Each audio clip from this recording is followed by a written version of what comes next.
open world. A lot of games seem to have an open world today. And yeah, having an open world is actually a big boon. It allows you to play the game for a really long time. And in this video and in this list, we'll be taking a look at how many? 41. We are going to be taking a look at 41 best open world games to have and play right now. Well, technically it's far more than 41 in this list because we have multiple games in one entry. But yeah, without further ado, let's just get it started. But first, here are some rules. Rule number 1, this should be an open world game. It should not be an open level. It should not be the game with the large levels. It should be an open world, which basically allows you to travel in a world freely and perform different activities outside of the main story. Rule number 2, it should be the game that we have already reviewed on the channel. So if you want to know all the games already that we have on our list, you can just go in the description down below and we're gonna have everything right there with their own corresponding reviews. So if any game will interest you, you can just go and watch it there. Oh, and by the way, our Steam Curator page is already up and running, so if you want to see all of my reviews, videos, and a little bit of text review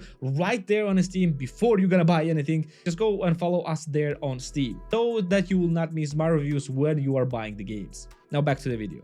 So, without further ado, I guess let's get it started. Okay, number 1 is Elite Dangerous, and it's kind of like a pinnacle of an open world game where you can play an entire galaxy with, yes, one-to-one representation of the Milky Way galaxy. This space sim is primarily happening in space, and you're spending majority of the time traveling from planet to planet, but with its beauty and very relaxing gameplay, this is probably the game that you must try if you haven't tried already. Number 2 is Borderlands games, and yes, this counts all 4 current Borderlands games. Yes, we have only reviewed Borderlands 3, but all of them are actually worth it to play. With an insane style, incredibly large weapon roster which is procedurally generated, and amazing combat and story, except for the last one, the game is must-play for anyone who enjoys both open world and shooters, and of course RPGs as well. Number 3 is No Man's Sky, and No Man's Sky is even larger than Elite Dangerous. It has an insanely big procedurally generated universe with trillions upon trillions upon trillions of planets and star systems. Technically, this game is survival, but with everything procedurally generated, this game has a lot of things to do, and it also came a long way since its disastrous release. Number 4 is Astroneer. Taken to space, Astroneer is one of the most unique space survival games. You are technically playing in a star system, and you can travel from planet to planet, and your goal is build bases there and survive. And no, you don't have any combat there, and everything is incredibly relaxing. Of course, unless you're running out of oxygen. Number 4 is X4, or rather all X games, but we're gonna be touching only X4 in this case. X4 is a definition of a space simulation. Yes, it's not all physics-based, but it's an only space game where you can live in space and where you can create your entire star fleet, an entire empire without ever leaving your cockpit. Number 6 is Red Dead Redemption 2, and yeah, this requires no explanation. With absolutely beautiful open world and amazing story, the game has become already one of the best games of all time. So yeah, it requires practically no explanation. Number 7 is Divinity Original Sin series. And yes, I'm kind of cheating here because technically this is not an open world, because this is more like a large open level designs, but yeah, this is my list. I can do whatever I want. Both first and second game featuring an insanely large world and very detailed characters. The game has stories to keep you busy for hours and hours and hours on end. And when you will be done with one game or both games, you will want to immediately start all over again to see the other outcomes that you can achieve with the games. Number 8, Sea of Thieves. Granted that I didn't like this game too much,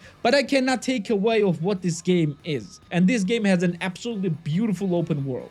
And even if you will do nothing except for sailing from one end of the map to another, this game is simply worth it just for that.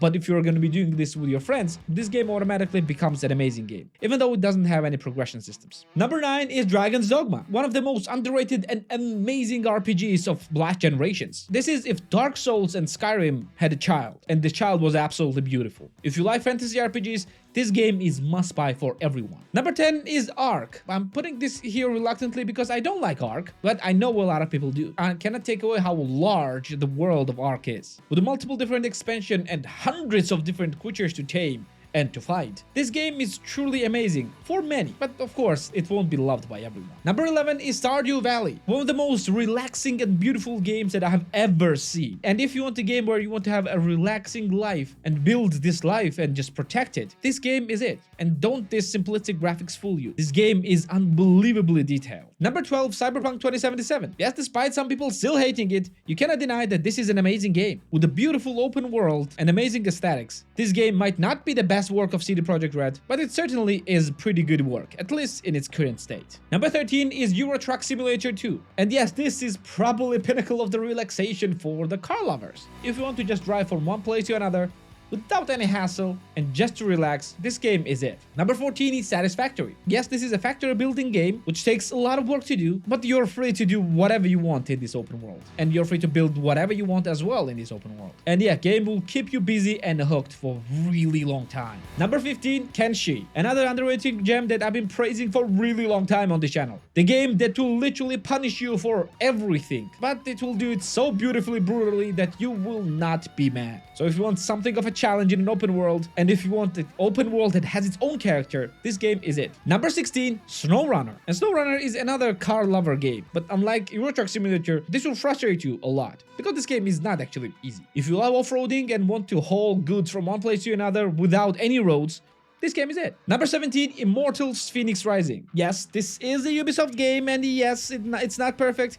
but I still enjoy it nonetheless. With the beautiful aesthetics and very non-serious Greek mythology setting, this game is basically Assassin's Creed Odyssey, but more mythical and less serious and more fun. Number 18, Long Dark. Another survival entry in the series, this time taking you in frozen Arctic. And this is another game where the world itself has its own character, and the character is very bleak and dark and beautiful at the same time. And if you want a challenge in survival without any supernatural elements, even though it has some, you can get it here. Number 19, Fallout series. Yes, I'm talking about series, because most of the games here are great. Whether you're talking about old Fallout games or Fallout 3 or Fallout 4 or New Vegas, and for some even Fallout 76, you cannot deny this is a great open world game series. And if you want to enjoy any of them, it will take you quite a while to enjoy this post-apocalyptic game. Number 20, Forza Horizon series. Yes, I reviewed here 4 and 5 and also played 3, but all of them are open world racing games, where you can go wherever you want and race whomever you want. And even though game is not the pinnacle of the racing game genre, it's still easy enough and accessible enough to keep everyone busy and entertained for a real long time. Number 21, Subnautica. Another survival entry and probably one of my favorite survival games. Taking you underwater instead of everywhere else. This game is one of the most atmospheric and scary experiences you will ever had, even though it's not technically horror at all. And yeah, in this case, I'm talking about original Subnautica, not Below Zero. Number 22, State of Decay. Both first and second games are amazing zombie survival games. At least arcade survival games. That is not as difficult, but will keep you on your toes for a really long time. Number 23, Project Zomboid. And speaking of zombies, if State of Decay will keep you on toes, Project Zomboid will just kill you immediately.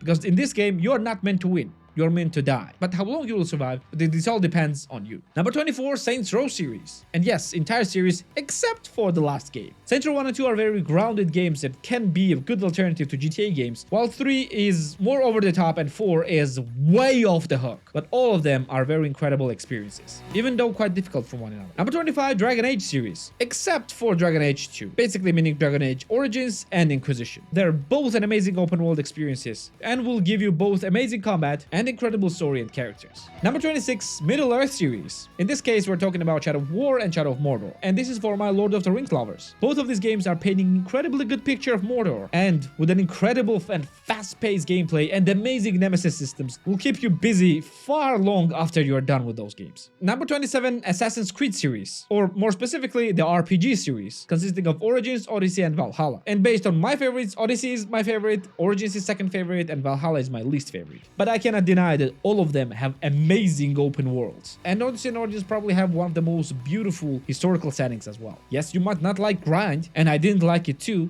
but you cannot deny that this is an incredibly large open world games. Number 28, Outer Worlds. Another Fallout-like game that will take you into space age instead of post-apocalyptic settings. Yes, this game does not take itself very seriously, but you cannot deny that this is actually a pretty fun game. And if you'll take this game and not compare it to the Fallout series, you will have quite a lot of fun with it. Number 29, Mountain Blade 2. And yes, this is probably one of the pinnacles of an open world games, where you can do literally whatever you want, because this is actually a sandbox game as well. In this medieval setting, you can be anyone you want. You can be a soldier, you can be a mercenary, or you can be a lord or even king. Whatever you have in your head, you can do it in this game. Number 30, Kingdom Come Deliverance. And if you want more grounded medieval experience without any magic and things like that, this game is just perfect, with an insanely amazing setting and very beautiful story, and very challenging combat as well. This should be a definition of a medieval realistic game. Number 31, Witcher series. To be fair, more specifically Witcher 3, because technically only Witcher 3 had an open world. Well, kind of. Like a very large open world. And this requires no explanation. This is one of the best fantasy RPG games ever. And no matter how much you will try to nitpick all the small things that you want to hate about this game is simply amazing. Number 32, Elder Scrolls series, but only the single player ones. And I'm talking about all the games, Morrowind, Skyrim, and Oblivion. All of them are great. Even though Morrowind is a bit old and Oblivion can be a bit outdated, Skyrim has more than enough to keep you busy, and it's an amazing fantasy RPG universe. Speaking of Elder Scrolls, I'm gonna give it a separate spot. And number 33 will be Elder Scrolls Online. By far the largest Elder Scrolls game, and yes, it is an MMO, but it is an open world game. And if you want hundreds or maybe even thousands of hours in an open world games and the Elder Scrolls universe, this game is it. No matter whether you're playing alone or with your friends. Number 34, Outer Wilds. Yes, this is an open world game. Because yeah, you can go anywhere from right away in the game. Being one of the most beautiful games ever, with its most innovative storytelling, this game is must play for everyone. Number 35, The Forest. Another survival entry. This brings horror to the survival genre. And even though it's not very scary, yeah, it's scary enough to keep you on toes when the night comes. Number 36, Chorus. Yes, someone might say that this is not an open world, this is just an open level game, but yeah, I'm gonna call it open world because you can have side quests in the game and you can move whatever you want. Game is pretty underrated, and then the game is pretty cool, space arcade, without bothering you with insanely complex space science. It's just a game with space magic. Number 37, Valheim. Another survival entry in our list, and this was probably one of my favorite survival games because of its insanely great atmosphere no matter what map you're playing on. And yes, all the games and all the maps are procedurally generated with pretty cool boss battles and insanely amazing multiplayer, because if you play this game with friends, even just one random guy, this game is just an experience to experience. Number 38, Horizon Zero Dawn. With its beautiful open world and amazing anime design, this game is must play for everyone. And yes, I kid you not, even though story was not something that would blow your mind, the setting of the story was insanely cool. Number 39, Planet Crafter. The game is still in early access and is not done by any means, but even at the moment, this game is pretty cool to play on. You don't have procedurally generated worlds, or the world is already generated for you, but every single territory that you unlock and you venture in will have its own distinct story and its own distinct setting, which made me feel very interesting in the game. Number 40, Kenna, Bridge of Spirits. Yes, you probably know, but this game is open world. You can travel freely in all the territories that you have been already. This game is absolutely beautiful in a literal sense and is criminally underrated, and everyone must play this game. And last but not least, number 41, Rust. And yes, this is a PvP open world survival game where you will die. And yes, this was all the games. I tried to go through everything as fast as I could because yeah, taking time with 41 games, even 10 seconds on each, would make this video far longer than it should have been. But I hope you liked the list. But if you have any game that you wanted to be included in the list, whether I have reviewed it or not, let me know in the comments down below. Well, this will be it for today. Thanks for being here with me. Like the video if you liked it, subscribe for more videos like this one, and I'm gonna see you in the next one. So yeah.